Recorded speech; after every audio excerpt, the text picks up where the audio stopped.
오늘 우리에게 주신 하나님의 말씀은 신약성경 요한복음 10장 1절에서 5절의 말씀입니다. 제가 봉독해 드리겠습니다. 이 계시의 말씀을 봉독할 때 다 함께 살아계신 하나님의 음성을 들으실 수 있기를 바랍니다. 내가 진실로 진실로 너희에게 이르노니 문을 통하여 양의 우리에 들어가지 아니하고 다른 데로 넘어가는 자는 절도며 강도요. 문으로 들어가는 이는 양의 목자라. 문지기는 그를 위하여 문을 열고 양은 그의 음성을 듣나니 그가 자기 양의 이름을 각각 불러 인도하여 내느니라. 자기 양을 다 내놓은 후에 앞서가면 양들이 그의 음성을 아는 거로 따라오되 타인의 음성은 알지 못하는 거로 타인을 따르지 아니하고 도리어 도망하느니라. 아멘. 중학교 2학년 여학생이 저에게 말씀을 좀 드릴 게 있다고 찾아왔습니다. 그래서 무슨 일이냐고 물었더니 자신이 갖고 있는 고민에 대한 얘기를 토로했습니다. 초등학교 저학년 때 미국으로 영어 공부를 위해서 유학을 갔다가 초등학교 6학년 때 한국으로 다시 돌아왔습니다. 그리고 전학 온 초등학교에서 친구들과 함께 재밌게 지냈는데 아주 마음에 깊은 상처를 받게 된 계기가 생겼습니다. 그냥 학교에서 대면하여 얘기하고 놀 때는 너무나도 다정하고 아주 재밌게 지냈던, 정말 의지했던 친구가 있었는데 그 친구가 SNS를 통해서 돌아서자마자 자기를 욕하고 비난한다는 것을 알게 된 겁니다. 이 학생이 충격을 받았습니다. 그리고는 너무 많은 학생들이 자기를 따돌린다는 것을 알게 됐습니다. 그래서 한국 생활에 도저히 적응을 하지 못하고 정말 방황하는 시간들을 보냈는데 그때마다 집에 가서 홀로 있으면 내면에서부터 소리가 들려왔답니다. 그리고 자기를 위로해 주는데 상당히 의지가 됐다 했습니다. 그리고 심지어는 자기를 적대하는 어떤 아이들에 대해서는 비밀스러운 얘기까지 그 소리가 알려주었습니다. 그래서 그걸 가지고는 그 친구들을 공격하기도 하고 또 그럴 때 그 친구들이 아주 어쩔 줄 몰라 하면서 그러면서 자기에 대하여 무서워하는 그런 상황에 이르게 되자 약간 으쓱해지기도 하고 그래서 그 내면의 소리를 의지하면서 상당히 마음이 편안해지고 또 우쭐해지는 그런 가운데 지나게 됐답니다. 그런데 그 내면의 소리를 계속해서 듣고 따라가면서 한 가지 너무나도 좀 놀라운 게 있었는데 그것은 그 내면의 소리가 마지막으로 자기에게 원하는 것이 무엇인가 하는 점이었습니다. 그 소리는 자기에게 너 이렇게 살아서 뭐 할 거냐? 죽어라. 이렇게 얘기를 하더랍니다. 그리고 그 소리를 계속해서 해서 한 번은 그 소리를 따라서 마포대교에 갔답니다. 친구 하나를 데리고 같이 올라가가지고 난간 위로 올라갔습니다. 이제 한강에 이렇게 떨어져야 되겠다 생각을 한 거죠. 그렇게 해서 올라갔는데 너무 올라가서 놀라워가지고 기절을 그냥 순간 했답니다. 근데 다행히 한강으로 떨어지지 않고 인도로 떨어져가지고 그래가지고 이 아이가 병원에 실려가서 응급조치를 받고 다시 집으로 귀가하게 됐다고 얘기를 했습니다. 그러면서 그 아이가 제게 얘기하는 게 뭐냐면 목사님, 우리는 어떤 소리, 어떤 음성을 따라가야 되는 겁니까? 이렇게 묻는 것이었습니다. 여러분들은 어떤 소리, 어떤 음성을 따라가야 된다고 생각하십니까? 이 중학교 2학년 여학생은 자기 내면에서 얘기해오는 그 소리, 그 음성은 더 이상 따라가면 안 되겠다. 그런 생각을 했다는 겁니다. 모든 사람에게 그런 일이 있는 것은 아니지만은 여러분 이 아이가 아주 독특한 현상이라고 볼 수도 있지만 사실은 인간은 소리를 듣는 존재입니다. 그리고 그 소리에 반응하는 존재이고 또 그 소리에 순종하는 존재입니다. 그게 인간입니다. 부모님들이 늘 얘기하잖아요. 너 왜 엄마 소리 안 들어? 이런 얘기를 하잖아요. 여러분 그 말은 말을 못 듣는다는 얘기인가요? 그게 아니죠. 듣고 따라오지 않느냐 이런 얘기인 거죠. 사람은 누구나 어떤 소리를 듣고 거기에 따라가는 존재로 만들어져 있습니다. 그 여학생이 제게 물었습니다. 목사님, 저는 제 내면에서 나오는 이 소리, 이 음성을 따라가면 안 된다는 것을 알았습니다. 그렇다면 저는 어떤 소리, 어떤 음성을 따라가야 되는 겁니까? 여러분들은 이 아이에게 뭐라고 얘기해 주시겠습니까? 저는 오늘 본문에 있는 얘기를 했습니다. 사람은 선한 목자이신 예수님의 음성을 들어야 하고 그 목소리, 그 음성을 따라가야 한다. 그러면 푸른 초장, 쉴만한 물가로 인도함을 받게 된다. 물론 그 소리를 따라가는 동안 때로 힘들는 일이 나타나기도 하고 건너기 어려운 강을 만나기도 하지만은 그 소리를 따라가고 그 음성에 순종하면서 살아가면 결과적으로는 좋은 것을 얻게 된다. 그러니 그 소리를 따라가야지. 이렇게 얘기를 해 주었습니다. 그랬더니 그 학생이 제게 그 소리, 그 음성이 어떻게 들려오느냐고 제게 물었습니다. 여러분들은 어떻게 또 대답하시겠습니까? 사실 여러분, 우리 기독교인들에게 어떤 소리가 들려가지고 그래가지고 우리가 따라가는 것은 아니에요. 사실은 여러분, 그 음성은 어떻게 들려오느냐? 성경을 읽을 때 들려오거든요. 그러니까 성경을 읽으면 선한 목자이신 예수님의 음성이 우리에게 들려옵니다. 그러니까 이게 찬찬히 읽어가는 게 참 중요하죠. 소리가 들려온다기보다는 엄밀히 얘기하면 성경을 읽어가는 동안 내게 감동이 오는 거죠.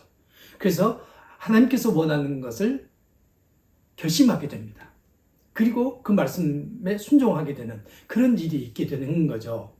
그래서 성경을 찬찬히 각권을 읽어가는 게 필요합니다. 예수님의 생애를 알고 싶으면 마가복음을 읽어보시고, 뭔가 다른 관점에서 예수님의 생애를 공부해보고 싶으면, 예수님의 음성을 듣고 싶으시면 요한복음을 읽어보시고, 그리고 기독교의 교리에 대해서 알고 싶으시면 로마서를 읽으시고, 예수님께서 부활하신 이후에 어떤 일이 진행되는지를 알고 싶으시면 사도행전을 읽어보면 됩니다.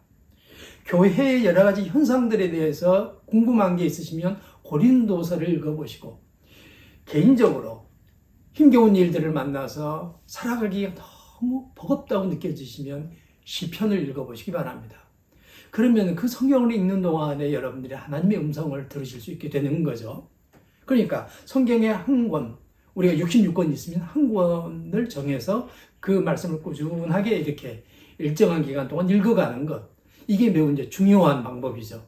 만약의 경우 여러분, 이렇게 읽으면 어떻게 될까요?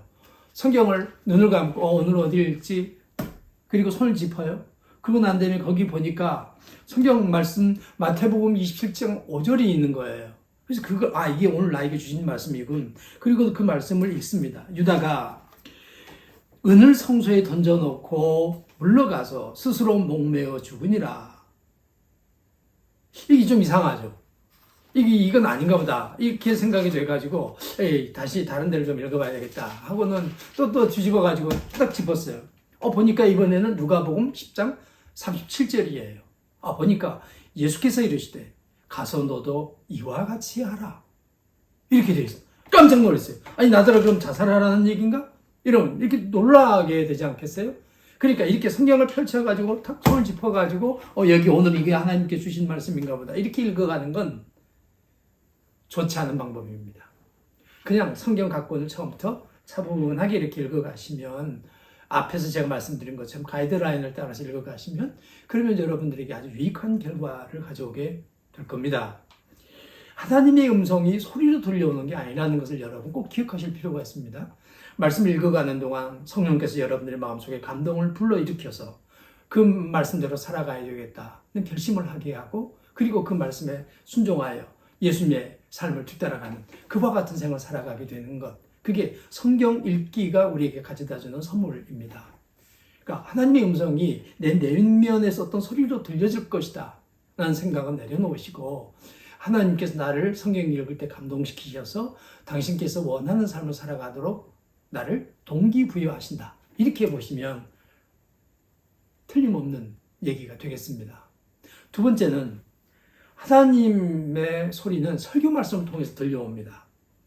설교가 처음부터 끝까지 내 마음에 들지 않아도 괜찮아요. 설교 일부분만 내 마음에 와서 나를 때리고 가도 괜찮습니다. 중요한 것은 부분이 되더라도 이 부분이 내 삶을 흔들어 놓는 어떤 역할을 했느냐 하는 점입니다. 매주 설교가 우리에게 유익을 주면 얼마나 좋겠습니까? 여러분, 매주 설교가 우리에게 유익을 가져다 주지 않더라도 때로 어떤 음성이 내 존재를 흔들면 그것으로 충분한 일이 일어났다, 이렇게 생각하시면 됩니다.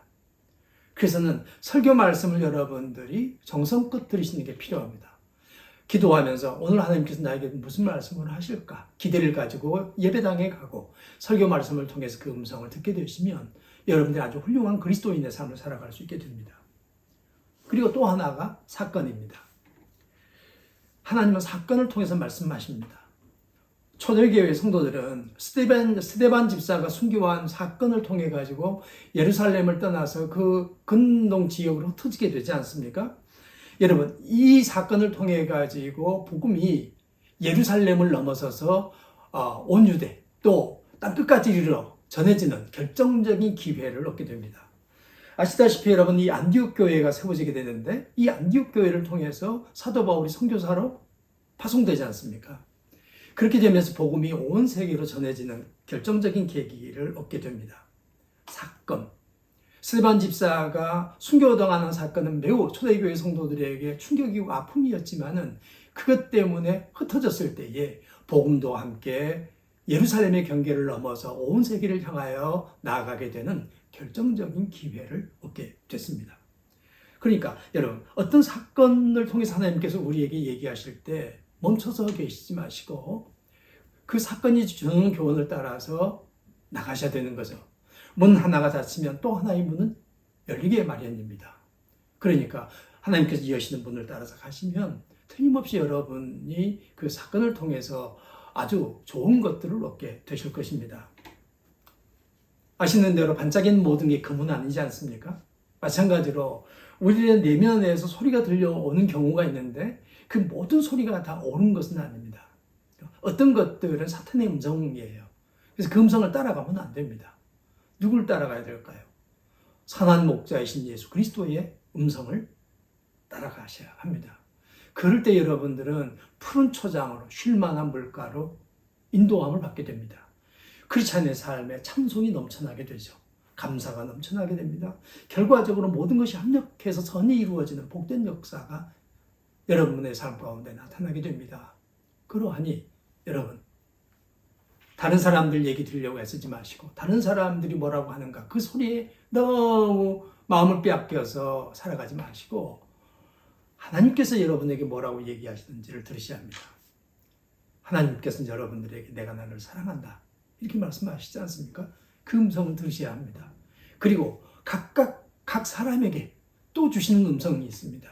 그 음성을 여러분의 성경 읽기를 통해서 설교 말씀을 통해서 들으시고 또 사건을 통해서도 들으시고 그렇게 하시면서 선한 목자이신 예수 그리스도의 뒤를 따라가게 되면 여러분들이 또 다른 세계, 이 세상에서 미처 경험하지 못한 아주 넓디 넓은 푸른 초장을 만나게 될 겁니다. 쉴만한 물가로 안내받게 되는 일을 경험하시게 되실 겁니다.